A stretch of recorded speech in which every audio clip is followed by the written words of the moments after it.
দেখতে যেতেছি ওই মিয়া পক্ষ জানি কোনোভাবেই বুঝতে না পারে যে তুই কানা। আচ্ছা আব্বা।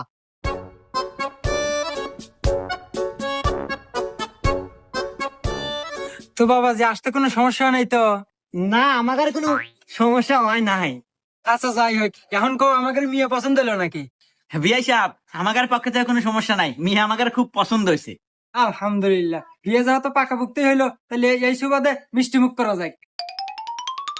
বাবাজি, তাহলে তোমার হাত দিয়ে সবাক মিষ্টি মুখটা করাই দাও।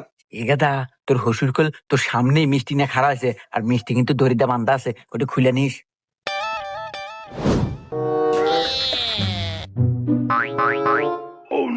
শ্বশুর আব্বা, মিষ্টি তো হুক নক না কে, মনে হয় মিষ্টি ছুরা কম দিছে।